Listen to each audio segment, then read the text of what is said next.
Gurugram Lok Sabha seat का चुनावी दंगल दिन ब दिन दिलचस्प होता जा रहा है। सभी दलों के उम्मीदवार चुनाव प्रचार में जी जान से जुटे हैं। जेजेपी उम्मीदवार राहुल यादव फाजिलपुरिया ने भी चुनाव प्रचार में पूरी ताकत झोंकी। फाजिलपुरिया ने जनता के बीच जाकर अपना विजन रखा, लोगों से सीधा संवाद किया। अपनी मेहनत से बिजनेस करते हैं, उन्हें नफा नुकसान का पता होता है।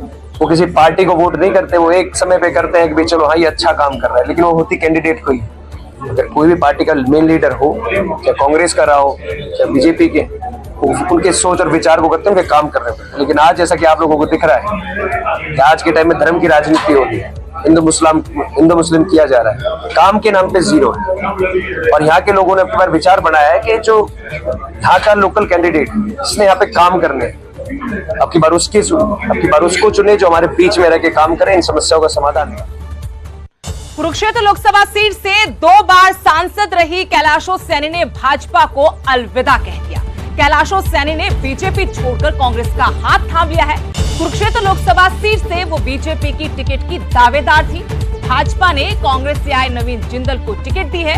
2 बार कैलाशो सैनी इनेलो टिकट पर कुरुक्षेत्र से सांसद चुनी गई थी। पूर्व सीएम भूपेंद्र सिंह हुड्डा ने आज उन्हें कांग्रेस में शामिल करवाया। सरकार तो अल्पमत में है, नैतिकता तो यही कहती है इस्तीफा देके, और गवर्नर साहब को हमने ज्ञापन दिया है असेंबली डिसॉल्व करके चुनाव करा लेना चाहिए। सर आखिरी सवाल, आप कहते हैं जेजेपी के साथ उनके सारे विधायक नहीं हैं, जबकि राज्यपाल को जो आपने लेटर लिखा उसमें लिखा कि जेजेपी के 10 विधायक विपक्ष के साथ है। हाँ। वास्तविक स्थिति क्या है? वास्तविक स्थिति यह है, व्हिप जारी होगा, सेशन बुलाएंगे, पता लग जाएगा है कि नहीं है, क्योंकि कुछ फॉर सेल है वहाँ। हमने हॉर्स ट्रेडिंग रोकने के लिए कहा है। ये हॉर्स ट्रेडिंग शुरू होगी, 3 विधायक बनाने से मिल रहे हैं, 2 बुलाए, ये हॉर्स ट्रेडिंग का एक संकेत है, और हम हॉर्स ट्रेडिंग नहीं चाहते, इस वास्ते हम रेजोल्यूशन में मांग रहे हैं। कैलाशो सैनी के अलावा शामिल हुए आज बहुत शामिल हुए, सारे परिवार से, इसके ब्लॉक के सरपंच जो हैं, ये सारे सरपंच बैठे, और आप मार्केट कमेटी के चेयरमैन है, हमारे साथ ब्लॉक समिति के चेयरमैन है, सरपंच हैं। कुरुक्षेत्र से इंडिया अलायंस के उम्मीदवार डॉक्टर सुशील गुप्ता ने वर्तमान सरकार पर बड़ा आरोप लगाया। बीजेपी सरकार पर बड़ा हमला बोला, कहा कि नशे की मंडी बनता जा रहा है हरियाणा। ओवरडोज की वजह से हर रोज कोई न कोई मर रहा है, और नशे पर जो एसआईटी की रिपोर्ट थी उसको भी सरकार ने दबा दिया। हरियाणा से कई राज्यों में नकली शराब सप्लाई की जाती है। सियासी संकट पर भी डॉक्टर सुशील गुप्ता ने कहा कि अल्पमत की सरकार है बीजेपी, इस्तीफा देना चाहिए। नैतिकता के आधार पर किसी और पार्टी की सरकार होती तो अब तक जा चुकी होती। महीने से ज्यादा गवर्नर सरकार को नहीं बचा सकता। गुरनाम सिंह चढ़ूनी ने जिस तरीके से एनएलडी का समर्थन किया है, इस पर सुशील गुप्ता ने कहा कि चढ़ूनी और अभय सिंह चौटाला किसानों को मूर्ख बनाते हैं। बीजेपी की मदद के लिए चढ़ूनी और अभय एक साथ आए हैं, इससे किसान चढ़ूनी साहब को छोड़कर चले। कि मंडी हरियाणा बन चुका है। इस कुरुक्षेत्र लोकसभा के अंदर ओवरडोज की वजह से हर रोज कोई ना कोई बच्चा मर रहा है। ये जो नशे की कहानी है, आपने रोजगार तबाह करके नशे के बाजार खोल दिए हैं। और 2022 में जब ये लोग मरे तो एसआईटी का गठन किया था। एसआईटी के गठन के बाद आज तक आपने उस रिपोर्ट को दबा के रखा। एसआईटी ने हाईकोर्ट में एफिडेविट दिया कि बीजेपी के नेताओं का और अफसरों का दबाव रहा।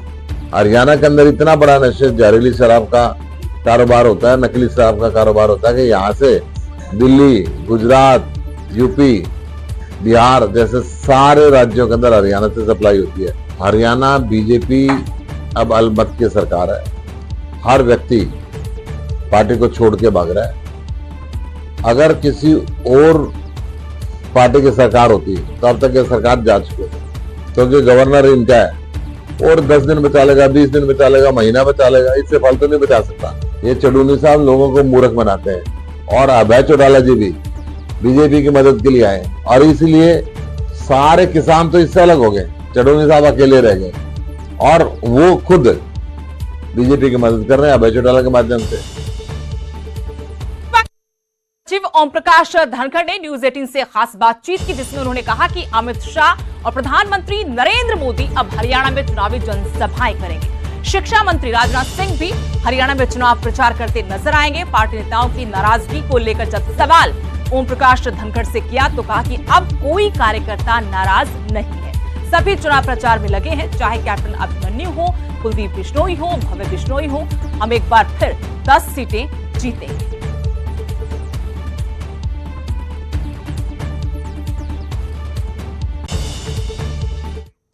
उधर इनेलो की तरफ से अभय सिंह चौटाला ने एक बार फिर से एसवाइएल का मुद्दा उठाया है। एसवाइएल के मुद्दे पर उन्होंने गठबंधन के कुरुक्षेत्र से उम्मीदवार डॉक्टर सुशील गुप्ता को घेरा है। अभय सिंह चौटाला ने कहा कि पंजाब में आपकी सरकार है, इन्होंने हमारा पानी रोकने के लिए विधानसभा में प्रस्ताव पारित किया और अगर इनेलो की सरकार बनी तो वो पानी लेकर रहेंगे।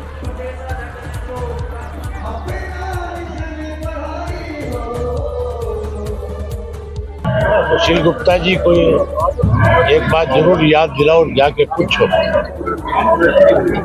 कि पंजाब में तुम्हारी गवर्नमेंट है, सुप्रीम कोर्ट से फैसला हमारे हक में आया हुआ है एसवाईएल को लेकर।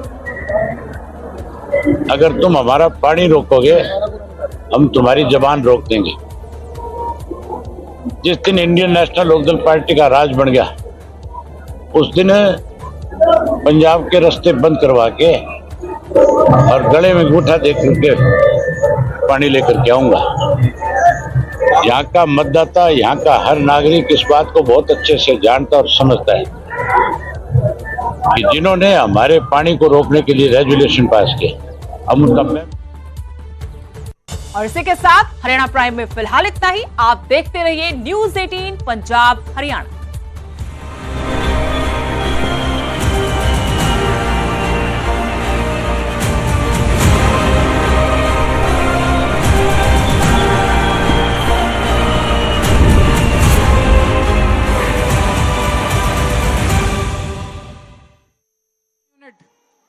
पंद्रह दिन तक इन्होंने मेरे को इंसुलिन नहीं दिया तिहाड़ के अंदर।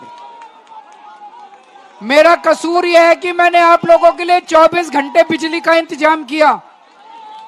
मेरा कसूर यह है कि मैंने आप लोगों के लिए फ्री बिजली का इंतजाम किया। मैंने आप लोगों के लिए काम किए, इसलिए इन्होंने मेरे को जेल भेज दिया, क्योंकि ये नहीं चाहते कि दिल्ली वालों के काम हो। अब मैं दोबारा अगर जेल चला गया, ये सारे दिल्ली के काम रोकना चाहते हैं, आपकी फ्री बिजली रोकना चाहते हैं ये बीजेपी वाले, आपके स्कूल खराब करना चाहते हैं ये बीजेपी वाले, आपके अस्पताल मोहल्ला क्लिनिक बंद करना चाहते हैं बीजेपी वाले। दोस्तों ये गलत राजनीति है, ये गंदी राजनीति है। अगर कोई अच्छा काम कर रहा है उसको काम करने दो। मैंने 500 स्कूल बनाए। आपका बड़प्पन ये, आप देश के प्रधानमंत्री हो, 5000 स्कूल बनाओ, है कि नहीं है? तब आपका बड़प्पन है। मैं 500 स्कूल बना रहा हूं, मेरे को जेल में डाल देते हैं और 500 स्कूल का बेड़ा गर्क कर देते हैं। ये गलत राजनीति है, ये तानाशाही है। इस तानाशाही के खिलाफ लड़ना है अपनों को, सबको। और ये जो बीजेपी वाले कह रहे हैं 400 सीट दे दो, 400 सीट दे दो। इनसे पूछा क्यों 400 सीट चाहिए, बता नहीं रहे क्यों 400 सीट चाहिए। कह रहे हैं बड़े काम करेंगे, बड़े काम। तो बीजेपी वालों से पूछा, खोद के पूछा, भाई क्या बड़े काम करोगे, बता तो दो। कहते हैं रिजर्वेशन खत्म करेंगे दिल्ली के अंदर, देश के अंदर। बड़ी मुश्किल से पता चला रिजर्वेशन खत्म करेंगे। फिर जैसे रशिया के अंदर किया है, पुतिन ने संविधान ही बदल दिया। अब वहां चुनाव वगैरह नहीं होते, अब बस पुतिन ही बना रहता है वहां पे राष्ट्रपति, कभी प्रधानमंत्री, कभी ये भी संविधान बदलेंगे, देश के अंदर चुनाव बंद कराएंगे। दोस्तों क्या आप चाहते हो देश से जनतंत्र खत्म होना चाहिए? क्या आप चाहते हो लोकशाही खत्म होनी चाहिए? क्या आप चाहते हो रिजर्वेशन खत्म होना चाहिए? नहीं तो सारे जने एक एक आदमी वोट डालने जाना और झाड़ू का बटन दबाना। दोस्तों आप लोगों ने मुझे इतना प्यार दिया है, और हमारे सोमनाथ जी कैंडिडेट हैं। तीसरे नंबर पे बटन है। इसके पहले कौन था एमपी, यहां का सांसद कौन था? किसी को नाम भी नहीं पता होगा। मीनाक्षी लेखी कभी आई आपके यहां? शक्ल देखी उसकी? कभी मिलने आई? फोन करते हो फोन उठाती है? मिलने जाते हो मिलती है? ये मिलेगा। इसके इलाके से पूछ लो, मालवीय नगर का एमएलए आइए, मालवीय नगर के लोगों से किसी से पूछ लेना, सबका फोन उठाता है। रात को 2 बजे जरूरत पड़े फोन उठाता है। ये रात को रात बिरात कोई काम हो जाए ये फोन उठाएगा, आपसे मिलने आएगा, आपका काम कराएगा, सुख दुख में काम आएगा।